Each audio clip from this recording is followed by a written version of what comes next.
we all sort of have an idea of what the Holocaust was and how we commemorate it. But all of these assumptions are challenged when Nazi euthanasia comes into Holocaust memory. Concentration camp victims or more sympathetic prisoners were seen more as martyrs. The euthanasia program, it was poorly understood. There were German victims, they were disabled victims, and it just didn't garner the press or the interest. This is a mini golf course over here for when they have visitors. They can go over there and play mini golf. My great-grandmother got killed by the Nazis in the T4 program, the program that killed people who were in psychiatry. It was an assembly line production of death in which everyone was complicit. There was basically no persecution. They were put back in high positions. They made careers after that. Who did? The perpetrators. And there are two components about a story becoming tellable, so to speak. On the one hand, is there somebody who can tell the story? And then on the other hand, of course, is there somebody who listens to it?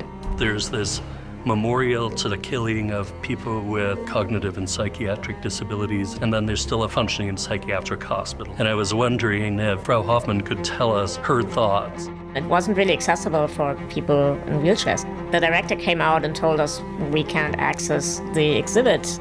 So we said, yeah, we'll just make it happen. A lot of the population knew about these facilities and were just too afraid to say. And they're shown as trailers before these feature films, showing these purposely grotesque images. Other families, also my family, were lied to. They had all of these deceptive ways of coaxing. We didn't know what we were looking for when we came here. Like, you had just picked up a camcorder from a store. There was like this energy of discovery. I've never been in this gas chamber. I didn't know it was quite as deep as it was. And it's very rough inside. For me, the whole area is a cemetery, not just the crematorium. You never lose that sense of human bodies filling up the space. What happened with all the peoples in that time? Where do they hide their memories? The government, the leaders of the memorials, they didn't think that this is an important aspect. And the victims did not get anything, except even more pain and getting hurt.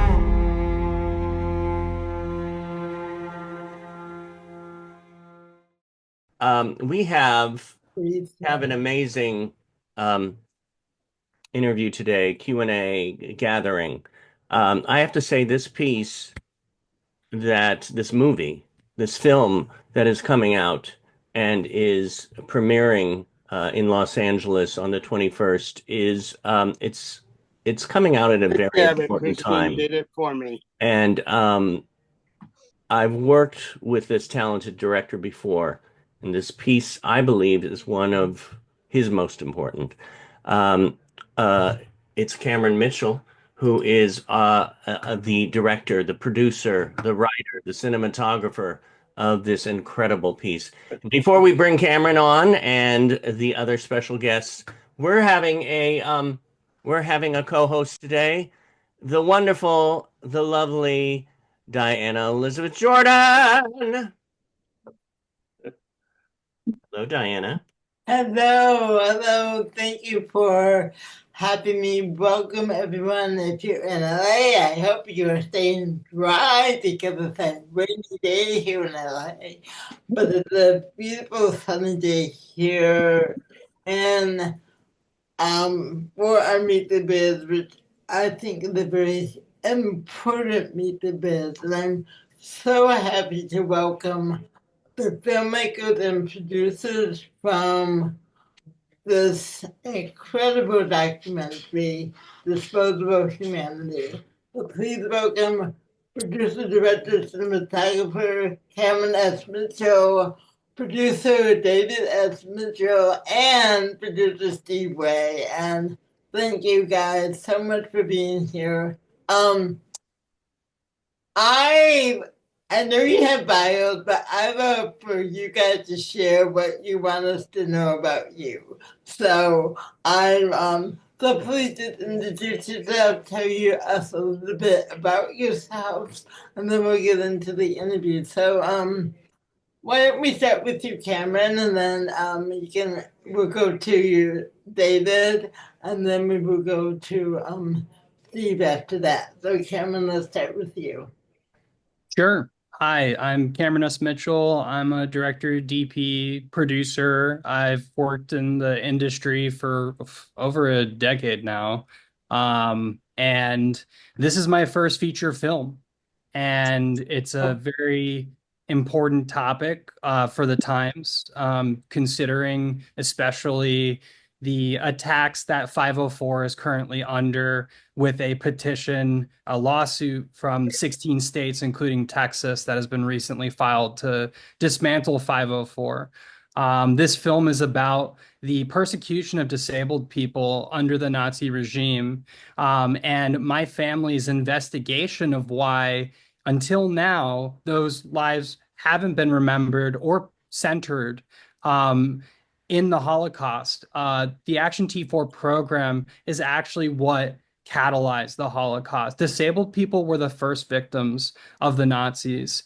So this is, I guess, as close as you can call a thing to my life's work at this point. And I will turn it to my dad, who introduced me to this subject when I was 9 years old, taking me to Germany with him and my mom to film their film, a short documentary called A World Without Bodies, about the Bernburg gas chamber. Good. It's good to be here. Thanks for having us over. My name is David Mitchell. I'm a professor in the English department at George Washington University. We've probably been pursuing this film for 25 years or more, in many ways, because much of the material has been buried or lost or neglected or actively swept under the rug by Germans. Disabled people's deaths related to the Holocaust have been the last included in a series of memorials in Berlin, Germany, where the Germans have gone out of their way to memorialize almost everybody who was harmed, persecuted, or murdered by the Nazis. And yet disabled people have kind of been left behind, and were the last to be installed, the memorial to them. I think that in and of itself says a great deal about not just German culture today, but the Western attitude toward disabled people and the value of disabled lives. So the film, which really couldn't have been made without Cameron's kind of direction, his rhythm, his incredible eye for detail, his lighting know-how. In many ways, he was a one-person force behind the making of this film. Was a film that took a lot of research that Cameron's mother, Sharon Snyder, and I did, and also put together a new material that we gathered as well. And we decided to try to tell the story completely from the point of view of disabled people. That decision to tell the point of view of the story from disabled people has been woefully neglected. We have studies and memorials that have been largely devoted to the fetishization of perpetrator mindsets. Everybody wants to know how, people came to be killers who were doctors. That is an important question, I think, to ask. But it's not part of the cultural turn that Germany has been a part of, and that the US has also participated in, which is to try to tell history through the lives of people who mattered and understood that history, experienced that history directly. So our film, Disposable Humanity, is an effort to help to push that turn all the way. I think this is the first time in film that Cameron's efforts have turned those research elements into a film that's highly watchable. It's really, when I watched it the first time, what's mentioning to Cameron, this is really active cinematography as much as it is a documentary. So I think people expect to go in and get the kind of dry industrial documentary style that you get in films like Ken Burns' stuff, and things like that. But this film is an effort to engage with the livelihood of the memorial culture of disabled people in Germany and people's willingness to go 3 and 4 generations backward in order to pick up the life details of people who would have been much easier to forget, neglect, leave behind. Because I think the primary stigma of the Nazis was an effort to rid certain people with disabilities from the planet of the earth, like they were extinct species in and of themselves. And the film is to refuse that negligence, that burial, that premature, effort to communicate a continuing lack of value to disabled people's lives through this film. Thank you so much. Steve, please tell us about yourself and your wonderful actor and advocate, and then how you get as a producer with this piece. Thank you, Dave. I'm Steve. I'm the executive producer of Disposable Humanity. I recently produced the beautiful film Good Bad Things, which just came out on Apple and Amazon. Cameron reached out to me a few months ago to ask me to come on board, and he sent me the film. I was really not just impressed by how great it is and how well made it is, but also because of the subject. Right, this documentary is literally the first of its kind.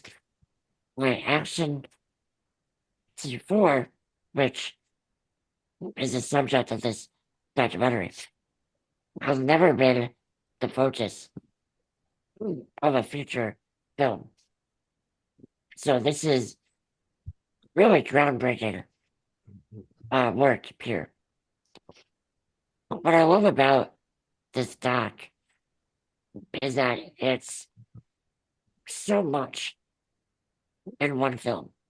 It's one part education, one part memorialization, because we are remembering the victims here. But it's also one part investigative journalism. The Mitchell family does a wonderful job of investigating the origins of this program and the Holocaust, why it happened, how it happened. And like Cameron said, because of what's happening to our community right now, this film, I think, unintentionally, is now the blueprint to resist fascism. Right, when you watch this, you will understand how these things come to fruition and how really we are now seeing it unfold in real time. So I, on behalf of the team, welcome everyone to come out to this world premiere next Friday and check it out. Thank you, Steve. I want to say one thing, that we're having a very sensitive conversation. So just take care of yourselves. Because we're talking about difficult things, and this is okay to be emotional. I just want to validate feeling the sensitivity of this conversation. I always have questions and then I don't look at them because I'm like, so my first question is more for they, you answer so much about the research. What was inspired you when because you take your kids when they were very young to Germany, they did, for the short film. What was that like for you emotionally and Cameron as a young boy to go and see that and then to go back as a grown man? So what were the differences about how, your decision as a father, as a parent to expose your children to something that's incredibly sensitive? And so what was that decision like? And then Cameron, what was the different effect that had on you as a young boy filming, and then to go back as a man and be a filmmaker? And so, if you could do kind of dialogue about what those differences were like, am I making myself clear? Mm-hmm. Okay, great. Why don't we start with you, David? Yeah, I think that it's a good question. One, because most parents, orientation toward their children is to shield them from atrocities in history, and particularly atrocities that might have affected people like themselves. And our daughter Emma has a very severe multiple disabilities. So whenever we showed up at these memorial or soon to be memorial sites, we're always tended to be met by the director who said, "Oh, you can't get in here." It's not accessible, which was true. Most of them were not accessible.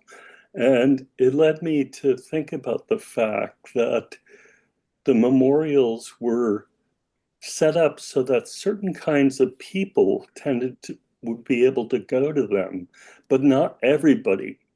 And that it surprised them that disabled people themselves wanted to go to the memorials, that they would consider it part of their history, and that they would use that material in those memorials in order to reconstruct that history, because people need to understand the trauma of prior communal and generational moments in order to understand how they came to be where they were and what that means, in and of itself. So I think we always took Cameron and Emma to these sites and we just kind of plunged them in with us. We didn't assume their difference. We knew they were capable of processing the information that's at the memorial sites, and we felt like the information was so important that they needed to process it, that it wasn't something they could live without. Yeah. And, just as my dad was saying that, it made me remember being in the gas chamber at Bernberg. And as a kid, right? And you're thinking like, oh, this could totally be inappropriate for a child. But actually looking back on it now, the decisions that were made during that time and the decisions that are being made now and in all time all affect disabled children. And they all affect children as well as adults and families. And there's some extent that having a disability does not shield you from those realities, and in fact causes you to grow up sooner, and to meet the world where it's meeting you. And so I'm so grateful that my parents took me to Bernberg when I was 9, because I immediately, as an artist, because that's who I am inside, Right. I started to draw that space. And at the time, I was really obsessed with Art Spiegelman's Mouse comics, the graphic novels. And so I wanted to see my family in that space because I had never seen it. I'd seen Jewish people represented. I'd seen queer people represented. But I was really yearning to see representation here for us. And so I think it's not at all a surprise that my natural instinct was to draw myself and my family as mouse characters going through Bernberg. And I made that one of my first young authors stories that I submitted to my elementary school, and it won an award.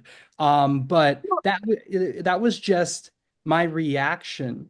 And completely unfiltered. That was my reaction. And to this day, that sticks with me. And I can remember that moment that I was brought in. Right. I've been thinking about this film, and after watching it, it had such a powerful effect. Number one, the question that I wanted to know was, what does this mean for humanity today? What are the lessons of this film? And what today can we be doing? Because we've always said never again, but how do we put that into action? It's a big question. I think, Elon Musk just addressed the entire AfD party in Germany and told them that it was time to move on from the past. So I tend to think when fascists tell us something that we do the opposite. And so going to this film, sharing the story of T4, talking about how disabled people were the first in line, the first victims, is a number one item that you can do to resist this, because it isn't well known. There isn't a mass awareness of T4. And in part, that's because of the post-colonial world, an imperial world that we live in, that's kind of cleansed history of disabled people. By not telling it, disabled people were the first to be killed and the last to be remembered. The memorial to Action T4 in Berlin was not erected until 2014. Wow. So you are an agent of change and an agent of resistance. Every time you tell the story of T4 or talk about disability, you are creating visibility. And I think that's why I was drawn to film, because I wanted to create that visibility and I wanted it to be amplified.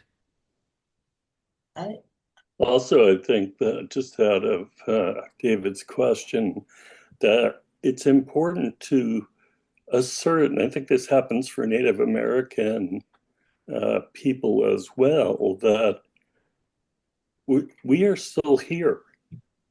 The genocide did not work because genocide seems so absolute and totalizing.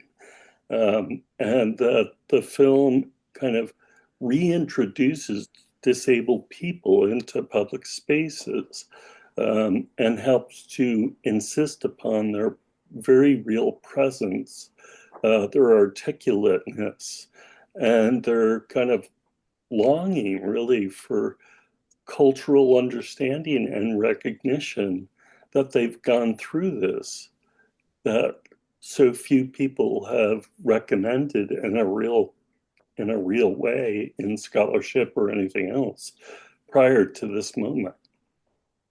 And this film is so accessible. I mean, my friend Michelle Spitz did your audio description. Yeah. And she said she was so moved by this film, and she was so grateful to be a part of it. I have a question, and I would like to throw maybe get a question from somebody from Meet the Biz. My first question: you're dealing with such a sensitive subject, so when getting to your subjects, how I'm thinking particularly of the young man who I believe talked about his grandmother or great grandmother. how were you able, A, to approach them, and then what was the processes to get them to open up about something that is incredibly painful? So what was that process like for you guys? Well, what's so interesting is that for them, they were excited, and happy, I would say, almost to share the stories of their relatives. It's quite an experience actually to get to ask the descendant of a victim to tell their story, because I think they realize and recognize the importance of not just someone being able to tell the story, which is them, but somebody who's willing to listen, which is one of the statements that opens the film, from memory studies scholar Susan Knittel. And so attending this film, seeing this film is an act of resistance. It really is. If you're feeling at a loss for words, or you're not sure of what quite to do right now, going and seeing this movie, I really feel this is a way of doing that. And you just have to be there. In the words of the counter monument artist Andreas Knitz in the film, he says, with the monuments, you can just touch the monument. You can be in the monument space. You don't have to use words. You don't have to verbalize. You can kind of through an osmosis take in being in the space and holding that space. And I think that's what's really so beautiful about film as an experience, is it allows us to do that. I also think knowledge is power. I think, sometimes when I certainly had heard about it, but it wasn't until I'll be seeing it for my third time on the 21st, because I do want to come. But knowledge is power, and especially for people with disabilities, we're not taught about. I was taught my history as an African American by my parents, not so much in school, but we aren't taught as people with disabilities about our long and rich history, which has been there since the beginning of time. So I do think, again, knowledge is power, and your film should be seen at every school.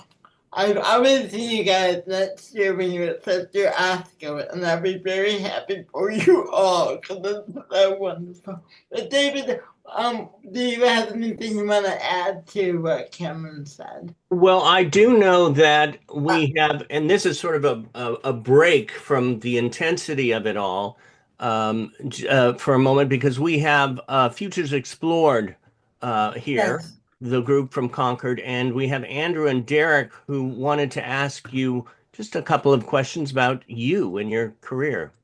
All right, Futures Explored, here you are. Hi, my name is Andrew. Speaking of the future.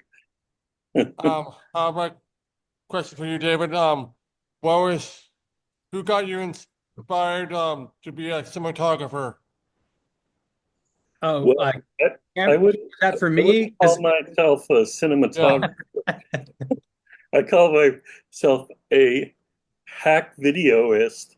I tried to groom my son into something that was much better and more elaborate than anything that I have been able to produce to that point.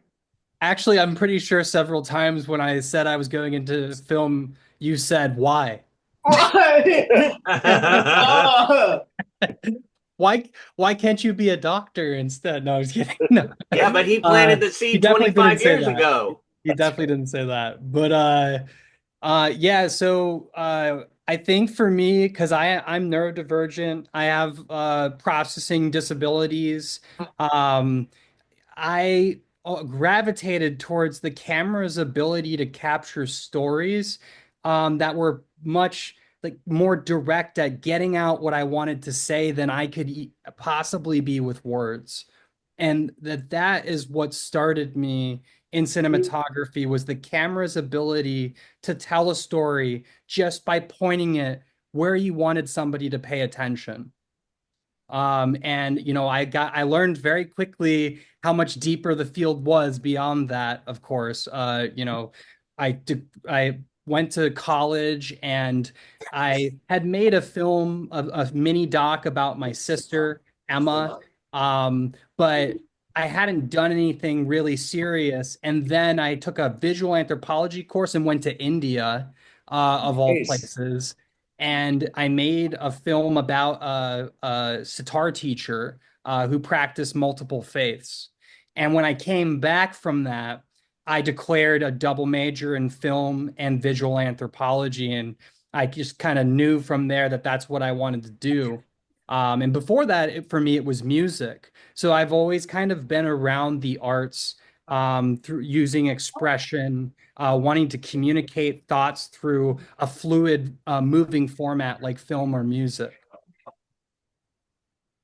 It's interesting too to think about the fact that almost all of the scholarship that's been done on T4, not on the Holocaust, but on T4 itself, is almost all American derived. So we could sit back and contemplate and think about what that means, but that always impresses me in two ways. One, the fact that Americans cared to go in and unearth this history and try to put it into words and visuals, and tell it. And then two, that they were seeking to understand a part of German history that was getting actively neglected by Germans, despite the vibrancy of German memorial culture and their effort, which I think is really substantial, to commemorate people who had died at the hands of the Nazis in World War II. Just questions. Okay, I'll moderate. Sit down. All right. We have another question there. Thank you. Thank you. Great question. Definitely. Hi, guys. Hi. Hello. I have a question for David. Could Cameron as Mitchell? Was it a bit like being a camera operator for Iron Fist? Oh, and by the way, bring your face down so we could see you. There you go. All right. Iron Fist was one of my first union jobs, that I got to place a camera on, actually. And I got to not only place one, I got to place 5 of them at a time. And I would build them in these crash boxes, and I would kind of look at the scene and I'd go around and I'd place them roughly where I thought the DP would want them to cover things like an exploding armored bank car, and things like that. And it was really a great experience to get to do that.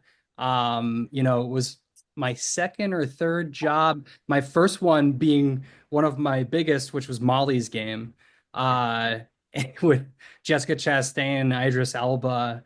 But every one of those jobs, there was always something that happened, like a story. And on Iron Fist, it was that we were shooting in Chinatown one night, and we must have spent 5 or 6 hours setting up for this exploding armored car. And we were on the streets in front of the businesses and finally got all of the hydraulics and pull away parts set up. And it was snowing, so it was cold. And then we started getting complaints from the business owners that it was too loud and that we were past our permit and that they wanted to shut it down. And so right before we were about to roll the first take after rehearsal, they shut the whole thing down. And then we had to come back 2 to 3 months later and do the whole thing again, and it wasn't snowing anymore. Oh. So the PAs all heroically got their, they had these little spray jet machines, and they sprayed the streets down and wet them down to make it look colder, I guess. And that's the story of how I think that episode 1 of season 2 was made, or the opening scene. I have a question for you guys, father and son. Obviously, you have that relationship, which is obviously love it. How, as producing partners, was it different? And were there times when you maybe had to navigate a creative difference? And how were the two relationships? Because your dad, your parents are your parents, but yet you also were working, especially the last time, because you're a grown man now. So what was that navigating, or that relationship like, both being father and son, and then also being producing partners where you have to make maybe different decisions, and how was that for you guys?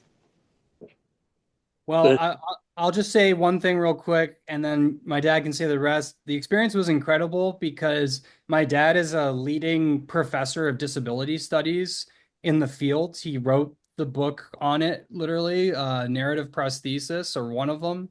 And so it was an incredible, comforting blanket that I could kind of fall into throughout the process of making this film, because I always knew I was turning to somebody who had immense depth and experience in the field and could tell me when I wasn't getting something quite right as a filmmaker. Right.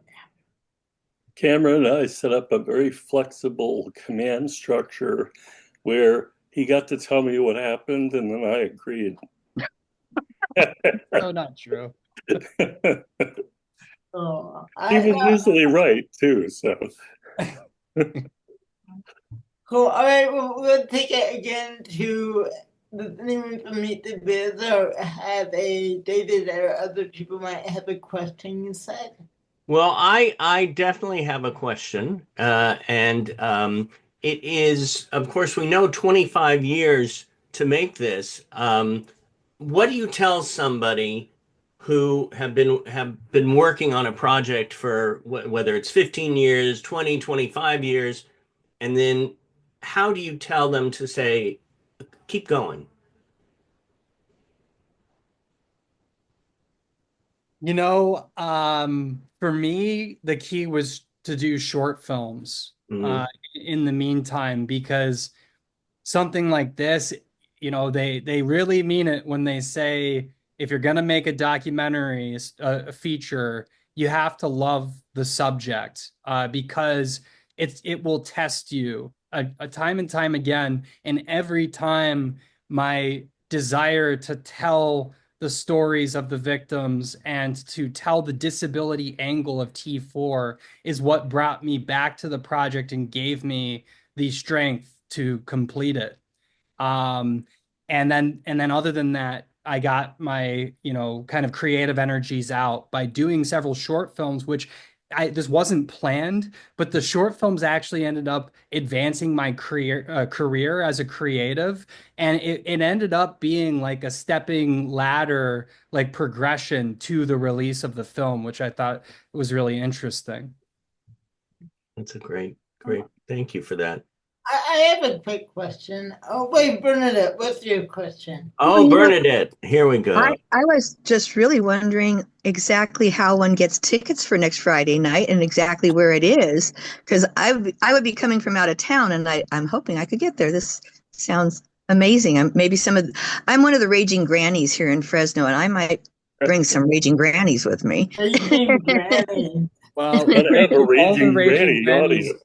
Are welcome. I think that's your next film, Cameron, The Raging Grannies. Well, we really are an international group of elderly people who do protest songs and go to different things. I love it. I may be joining very soon. Well, I tell you what, you would be loved and appreciated. And a lot of towns have their own gaggle of raging grannies. But seriously, I need to know the address and the time and how one buys a ticket. Yeah, so I just put the link to the tickets in the chat, but also The film is world premiering. This is the world premiere, the first time the world's ever seen it, at the Quixote, West Hollywood, which I believe is 1021 North Fuller Street. And it is going to happen on the 21st of February at 7:15 p.m. That's the world premiere. And Steve Way will be in attendance, and we'll have some exciting surprise guests as well at that premiere. And then the second screening, if you can't make the first on Friday evening, is going to be Saturday at 5:30 p.m. on the 22nd. And we recommend buying the tickets now. If you go to the SLAMDANCE website, slamdance.com, you can find the tickets through there because they're expected to sell out. Sure. I hope so. Guarantee your seat right now. Right now, there's still tickets available for both showings. And go to the SLAMDANCE website. Hey, David, maybe we can send out the link to the group. Yes, we will definitely do that. Thank Thanks, you. Bernadette. Kevin, hi. What was your question? We'll get you unmuted, and there we go.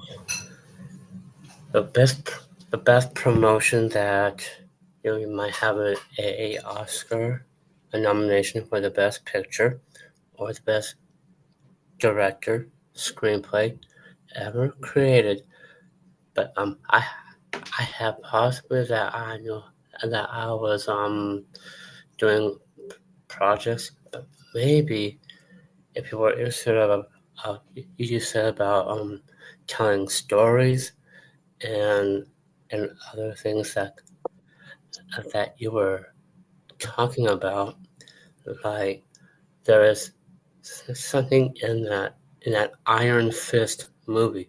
I know that you had a cinematographer, you had a boom operator, you had a something that came up with special effects, or there's or a DP working with you, or there's a partner in a scene that you're creating with a script for actor in a film. Maybe like, oh, you know what? Let's bring Kevin to the film. Ooh. I have a feeling you want to work with Cameron. I love self-promotion. We're all about that. I have a film. It is an important point that filmmaking is a team sport, and that we can't make films without. And documentaries, it doesn't get talked enough about that. The subjects, the people in the documentary, participate so much in the making of the film. Without them, they're like the actors, right? The subjects, and I think that as an actor, you should be in documentaries and narratives because it's a different side of yourself too. You know. I have a quick question about the document. Thank you, Kevin. The filmmaking question that I'm very curious about. As actors, did you take one, take two? Here you're dealing with subjects, so how does that differ? I mean, is there a different? Do you do a quote unquote rehearse? I mean, how does that differ from doing a narrative film, or does it? So the thing I love about documentary is it's like improv jazz in film. You can arrive on the scene, and there's a similarity in narrative with lighting, actually. One of my mentors, Roy Wagner, always used to say light from the back. So turn off all the lights and start in the back of the room, and then turn on the wall sconces, and then think about if you want to put a special on the bar in the back of the bar room or whatever, and build towards the camera. A documentary kind of does that, but with everything. So if everything is in front of you and your decision is where to put the camera. So you create the room, the proverbial room in front of you, and what people should focus on. And I think that that's a really unique aspect of documentary in that the camera becomes a protagonist. In a way, it's its own perspective. I have one more question because I know we have about 5 more minutes. Yeah, So I'll we have have one quite a few. and then Diana. But the question I had was, what is one of the biggest lessons that you have learned as a director? Just to trust your subjects, to show up and to let people be themselves, and you are just responding. And I think that's because the word director is a bit misleading. We think that you're the person that's like air traffic, like you're signaling you go this way and you go this way. On a union or narrative set, that's actually the AD. That's not even the director, right? Telling people where to go and what to do, especially background.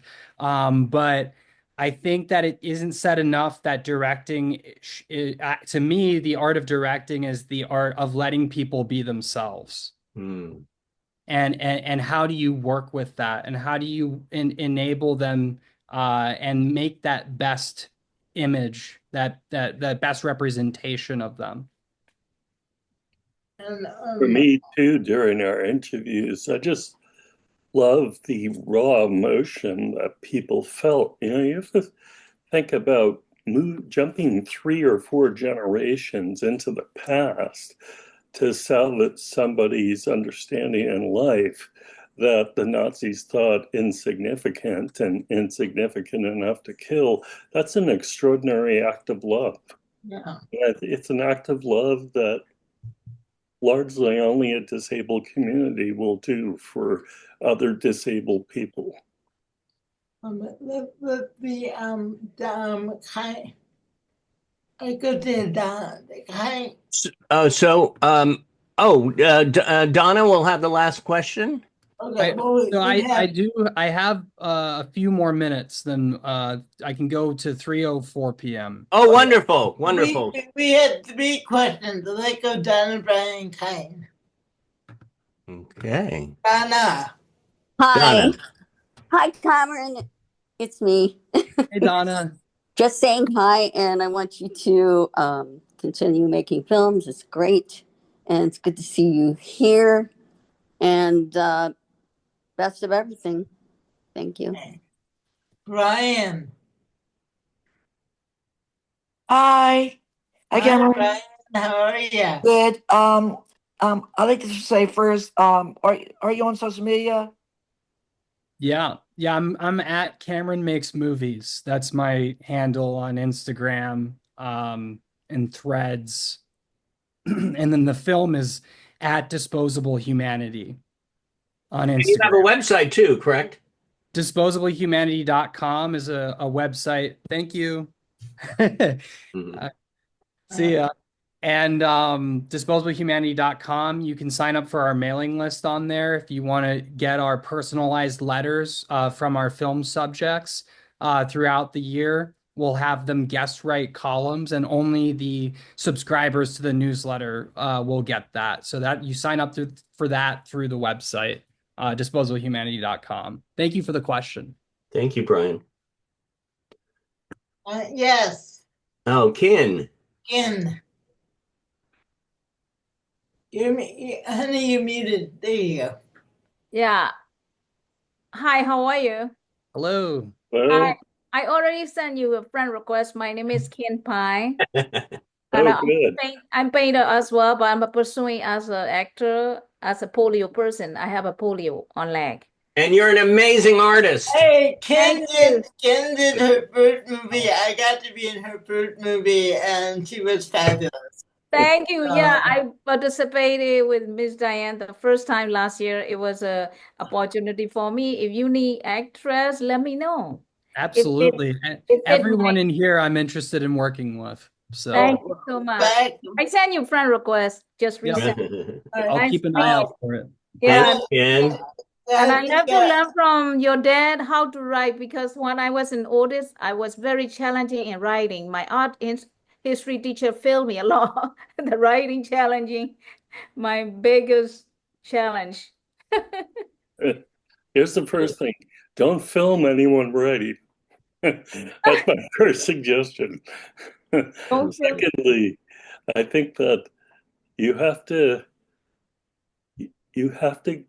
organically get your writing to match the subject that you're writing about. And that's very difficult, I think, for people to do. We learn within very kind of constricted, tight boundaries what it means to write well, which is usually not the way to write well. Oh, because English was my second language. Yes. So thanks And for it should have that first language interspersed into the second language, because then you have that sense of, ethnography. I mean, the experiential coming to a place that, you're unfamiliar with or less familiar with, and that has to be part of the topic of the writing itself. Thank you so much. Thank Wow, we were doing a master class here. Okay, get out your pencils now. Right? All right, we go to one more. We'll close it out, but Tracy had a question, then we're gonna need to close it out. So Okay. Tracy, what is your question? Tracy Turner in the house. Hi. Hello. How are you? I wanted to talk to everyone. Anyway, thank you for making this movie. I had not seen it, but I'm dying to watch it because it's just so tragic, and I can't imagine working on a subject for 25 years. You are amazing. That is amazing. That is amazing talent. I don't think I could ever do. Because I like to act. And thank you for making an incredible film. Oh, I will make sure to get tickets because I really want to go. So, All we need is Can't about wait to see it. 75 of you to get a ticket and show up. Yes. Yeah, we want everybody here to be there so that you can participate in the Q&A after the screening too. We want to pack the house with as many disabled, talented professionals as possible. I'm getting my ticket as soon as I get home tonight. So, We want people to look back and say, I didn't know there were this many disabled people in Los Angeles. That can act. And beyond too. We want all people to come because we want everybody to know what has happened so they realize what happened in history for those who don't. Yes, and I think it's an important component that they see it in a room with disabled people because the disabled people are the reaction is going to guide them, that audience. It's really important that it's a representative audience of the community. Right. And that they understand that, it's a part of history we have seriously neglected to talk about. Other than that, we always say this, it's African American History Month. Now, the African American History Month history is American history, and the people and disability history is American and world history, and they're not separate. They're all a part. They just haven't been. Those stories have not been told, but they're equally an intersection part of history, and they need to be told. So thank you so much for being one story, because there are so many. And I mean, really, do I see a film 3 times about a subject matter like this? But I will be there because I just to support, and I just want to be in a room with other people instead of watching it on my computer as I did. But thank you so much for being here. Thank you.